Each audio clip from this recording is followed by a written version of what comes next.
All right, welcome everybody. Super excited for tonight. And we are covering chapters 4, 5, and 6 of What to Say When You Talk to Yourself. And I'm really loving this book. It's been really, really good to go over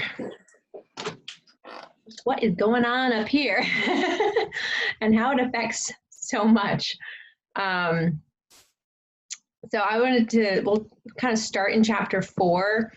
And if anything has stood out to you, just like this is an open forum, just talk and we can hash things out. Sometimes somebody says something and it's like, yeah, that's what I was thinking, or I never thought of that before. So I really like how he uses the computer analogy because that's a very good visual, to see about the programming, and it's just fascinating. And some of the things I'm going to say might be like chapters 4 and 5 mixed up because he kind of just blends those in really well. But it's so fascinating how things that were said in our childhood even are the things that we believe. You believe things as a kid. You just do, like whether people tell you you're Superman or Superwoman, or if they tell you you're dumb and stupid, you believe that. And I was trying to think of an example in my life of something that was said, either positive or negative, that I've believed my whole life. And one thing is it's very personal and like means a lot to me is when I was in first grade, my teacher told me that I was such a good writer and that I was going to write a book one day. And that has stuck with me since first grade. Like I believe that with all my heart. And it's almost now as an adult where you realize like, really how good of a writer was I, as a 7-year-old, you know what I mean? Like really, but it doesn't matter because it definitely shaped something that I believe about myself. And even to this day, that is a huge dream of mine and something I'm working on, and so it's like wild that something that tiny can put such weight on your actions later on in life, so that's one example that I thought of. Like when he said, out of those early years, each of us formed a composite picture of ourselves. It doesn't matter if they were true or not. Our experiences, our acceptance of what we heard from others and what we told ourselves became the foundation for the mental programming which directs us today. And that's just, I've found that to be very true. So I don't know if anybody else had an example for that as well. If anything you thought of, I'd love to hear.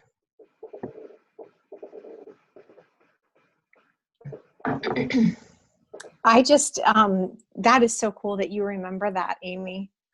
So cool. I can't really remember anything specific like that. I just was really, really impressed at the end of top paragraph of page 20, where he says that whatever programming you have received up to now is just as important and just as permanent as any program that has been typed into the most powerful man-made computers. That is like gripping, and just to let that start settling in and really take hold of, Mm-hmm. So like, that positive thing that you remember. I mean, for those of us who, know you, like, wow, look at how really that has taken hold and you've grown through, I'm sure, that hard wiring, right? Right. It's hardwired. Exactly. Yeah. And you see how hard it is to change that if it's something that shouldn't be there. Like if you know that it's not something you should be thinking or how you should be thinking, then you know that is not, you're going to have to change that. And it's really hard. Really hard.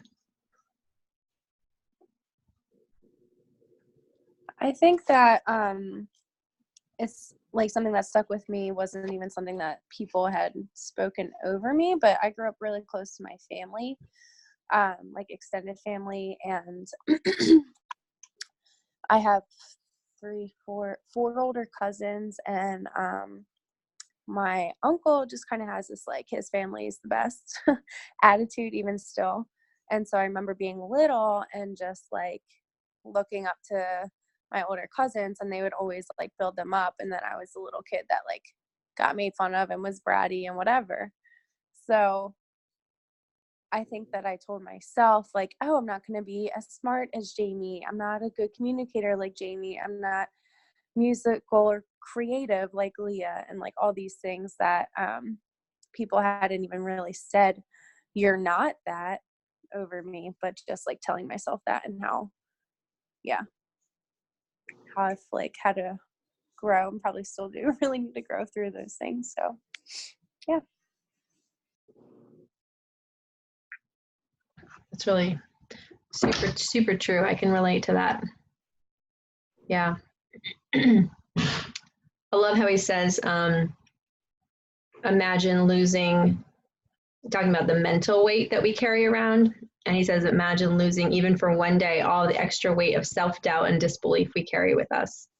Think how fast you could run. Think what you could do beginning tomorrow if the shackles of bad habits, old conditioning, and self-doubt were suddenly gone. It's like very eye-opening to me when he says, like, that lady, like, how does it feel to have lost 120 pounds? She goes, it feels like I've lost 120 pounds. You know, you feel it. You feel that weight gone. And yeah, I love, I've experienced that in different things. So, oh, Carrie says she's having trouble with the audio. If you click at the top, are you on a phone? Here, if you're on a phone, you want to hit join audio, like through, what does it say? Internet audio? Click on the phone.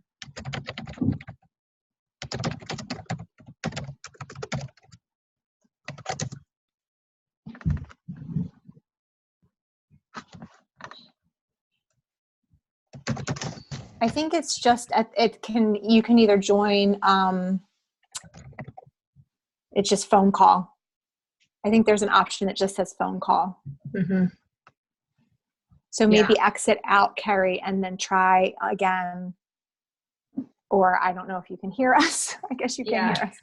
You can type in the chat maybe box there. Someone can text. I don't know, Ashley, can you text her and maybe exit out, and then when she rejoins, select phone call? She said she'll try again. So, all right. So anything else from chapters 4 or 5 that anybody that stood out to them?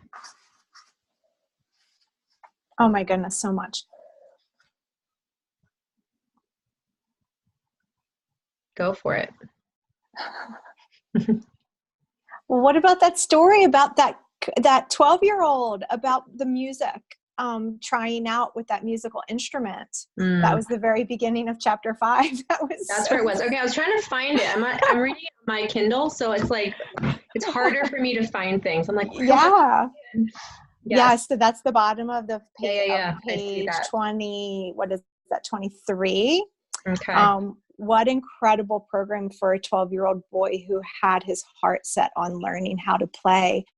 Right, when that nutshell is that he went to audition, didn't know what he was doing, but then overheard his music teacher tell someone else, his other teacher, that he has absolutely no chance of ever learning how to play. That's like,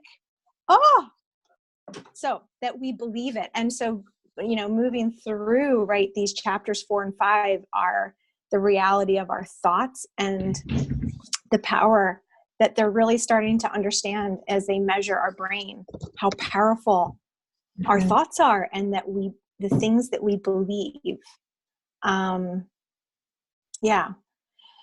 Think of what you could do beginning tomorrow if the shackles of bad habits, old conditioning, self-doubt went suddenly gone. Was that what you just read? Yeah, that was what you just read. So, all right, that's moving through the end of chapter 5. Yeah, no, that's good. And like springboarding off of that, in chapter 6, he just is talking about like the more you think about yourself in a certain way, the more you will think about yourself in that same certain way. And like how interesting. Right. How interesting. is. So coming into 6 are all these amazing things that he did all that research on, and what like gathered things that he heard people say that we all say, because several of them jumped out at me when I read through that list. But before we get there, ending in chapter 5, it says just that whole connective process that he does with rewire, that so we now learned how to do that. It's a rewire, erase, and replace process. Yes, you can override almost any conditioning you have ever received in any part of your life. It makes absolutely no difference who, where, what, why, or how you have been in the past. It makes no difference what you believed about yourself or what others may have believed about you. It makes no difference what circumstances life may have tossed into your lap. You can put yourself in control. Now it's your turn. You can reprogram. You can rewire your life. You can erase the old negative, counterproductive work against you programming and replace it with a healthy, new, positive, productive kind of programming, which that's the rewire, erase, and replace. Yeah. So good. I'm just thinking, I was watching this, or I'm sorry, not watching, I was listening to this and reading about in chapter 5, the unconscious conditioning from others. So flipping it and how we're so unconsciously conditioned from others, how do we then, knowing this, be that unconscious conditioning positively towards others? Do you know what I mean? Because we now are aware of the fact that people are picking up on all of our words and how we're talking to them and how we're acting towards them. And so they're unconsciously conditioning what we're doing towards them. And so we have such ability to help people positively if we choose to. Mm-hmm. And I don't know, I felt like I have it like that entire section underlined because I was like, it's really cool to be aware of it, because I think we all go through a lot of our life not being aware of what unconsciously is going on. Yeah. Yeah, definitely. And you get stuck there if you don't ever realize, and so like, I don't know, when people used to say positive things over me, it was even hard to believe it, because you just get stuck in thinking the same way about yourself. But I love that, Rachel. I've been like really consciously like speaking positive things over people a lot, and some people don't even want to hear it because they're just stuck there. Unfortunately. Well, and it's really hard to hear sometimes, because when you've been conditioned to believe the opposite for 30 plus years or whatever amount of time, and then you're hearing somebody say positive things to you, it's foreign language almost for your brain to compute that. So yeah, I'm sure it almost feels like a lie. Yeah, that's so true. It's so true. It almost makes you cringe sometimes. Like you just literally physically like get this feeling like, oh, is that real? Like, I don't know, because we've heard the total opposites for so long. But for some people, because it's so exciting to see some people, hi Jenny, and some people that weren't here last week. John, awesome. Carrie, yes. Molly's on here, I think. But last week we kind of came out of that first time talking about coming up with some affirmations, some positive things that, guys, how did we come up with that from the first 3 chapters? Just to purpose, to speak and think about something about ourselves. How do we formulate what? Because we were talking about rewiring with the positive affirmations. But how did we pick them? Like, I forget how we came up with, just think of something. I just said to write something down that you're going to say this week to yourself and just start experimenting. And then we'll just keep adding to that list, because we can pull from other people's. Like, you don't, like, go ahead, like take other people's, and we'll just keep adding under that graphic that says personal affirmations. And just, okay. Yeah. Yeah, so everybody here notice that post on our group of personal affirmations and add in some of your own. So come up with at least one thing that you're going to speak about yourself that maybe is an area of that you wish was like that, right? Or that you absolutely know, oh, I don't like this habit. I would like to have it different. So you speak the different over your, you say that out loud. So you can go in. A few of us have some affirmations written down because we're wiring, like we're really just processing through this. And God's word says, a man is how, I'm going to tell me, no, I'm going to say this really well. A man is as he thinketh. As a man thinks, that is how he is. Yeah. So this is so rooted in God's truth, and it is good. It's not just like some psychology mumbo jumbo. This is good and right for us to do this. So let's do it and practice it. And so come up with your affirmation, and then we're committing to say it every day, daily. Repetitively too. Repetitively too, through the day even. Yeah, that's I think how we got onto it, because it was talking about repetition. So and I love how he was talking about in chapter 6 about how all of our thoughts and pictures in our minds are tied to something else that we already know about. And I thought that was so fascinating because it's so true. I mean, like you see somebody and it makes you think of something else. So you see this and it makes you think of that. Like your brain is just like categorizing and connecting all the time. And so when you see like, I don't know, if you see something that if somebody is always on time, you might connect that to the fact that you're never on time, and so you'll speak that over yourself without even realizing like, oh, I'm always late. And I wish I was like her. I'm never on time. And you're just boom, boom, constant. It's like a flash. It's like you said, it's like sometimes it's not even, it's just like a flicker and it's gone. But we're programming those things, those negative thoughts. And so,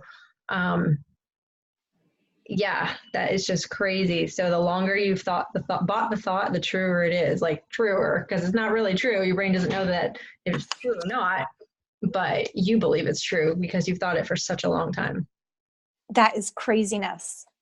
Oh, so how many people like read through that list on page 33, 34, 35, and like had multiple things jump out at them? Like, oops, like I say that. I mean, like this one just jumped out at me. Oh, I'm just no good at math. Yeah, I'm so disorganized. Even what I just was sharing, trying to share that proverb, I immediately wanted to say, oh, I'm going to totally like mess this up. And in business, you can say so many things like, well, I'm just not a salesperson, or I'm not good with people, or I'm just too shy. Or, I mean, there's like probably 100 things we say to ourselves that we think is the reason why we can't be good at something.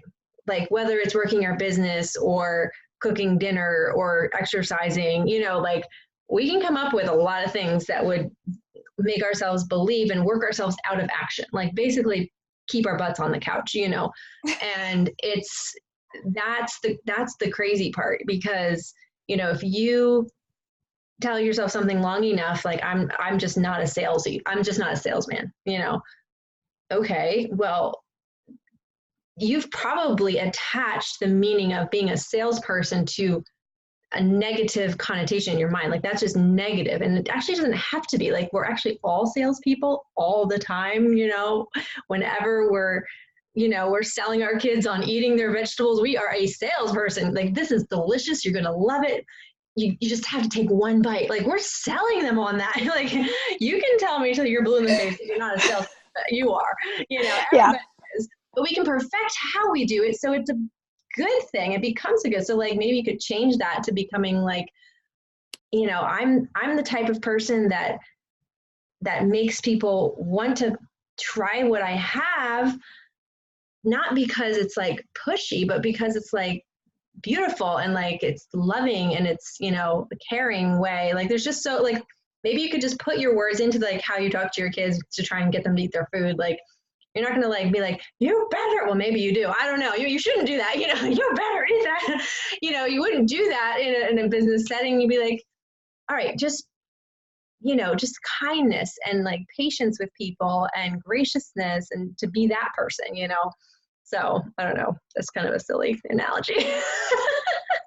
I find it on page 37, he talks about like the subconscious mind. I think I'm stuck on like the subconscious because I think it's like incredibly powerful. But at the bottom, he says it does not see the difference between the statement that we are clumsy and the statement that we are graceful, well coordinated, and in control. It does not know the difference between being told that we are poor and or wealthy, and it accepts our programming just as we give it. And I'm like, oh my gosh. And yet, why is it so stinking hard to, I don't know, positives? Why are those so much harder than negatives, even in our self-talk? Do you know what I mean? I don't know. I'm finding myself as I'm reading this much more aware of what I'm talking to myself. And it's interesting. It's just very interesting that we our unconscious will accept what we tell it. Yeah. Yeah, because it's like it confirms to you over and over that what you said is true, you know? Like you said, like if you forget somebody's name, they're like, see, I told you know, I'm just confirming to you because you just keep saying you can't ever remember people's names. So like I'm just confirming that to you. You know, it's crazy. So crazy. Well, it's so interesting, right? Because we're typically like we're dealing with all of us. And what this is doing is forcing us to really just take one part of that. So like void of feelings and emotion and everything attached to these different things, that when we consciously think them through, like the opposite of what you're saying, Rachel, when we consciously are like thinking about what that means that I just said, our feelings get attached. We have opinions to it, right? But like below what you were just reading, our internal programming mechanisms treats anything we tell it with equal indifference. And that's so fascinating. Because it's not the subconscious that's right or wrong. Like that's not the enemy. It's what we're feeding it. It's what we're putting into it, which is the crazy part. It's like, it's the same computer, but basically you've either said like you can or you can't, and saying, okay, you said I can't, so I'm not. Okay, you said I can, so I will. You know, it's like a little child, you know? But so much like, so much bigger than that. I'm excited to keep this, like to continue using myself as a guinea pig. Yeah, I know, right? Yeah. It's really, really interesting. It is just crazy. It's just crazy. Yeah, so I love reading what you guys have written in there, and I got my whiteboard in the mail today. I'm so excited. I'm gonna write things on there where I can see it, and I bought a whole bunch of little mini stick-it notes, and I'm gonna put them like all over the place, like everywhere, because I'm in my car all the time. So I figured why not have a few hanging out in there, you know, just because when you see it, it's a flicker. It's another flicker, but it's a different kind of flicker that I'm igniting in my brain, and I want to put the right flames and right fuel in there. So those are just like practical ideas, and I'd like to end this right at 9, just because I tell my kids I'll be done at 9, so I'm going to be done at 9 and respect your time too. So keep reading. We'll do 7, 8, and 9 this coming week and discuss that next week, and write at least one affirmation in that post, please. And if you have any breakthroughs or like aha moments, just like that's what the page is for. Write them down. Nothing's too weird, too silly, too whatever. We can learn from each other and be encouraged by each other. And so that's what it's there for. So yeah, that's all I have. Yes, awesome. Thanks for everybody jumping on. This was so much fun seeing everybody together. Yes. Bye, guys. All right, see ya. All right, love you all. Bye.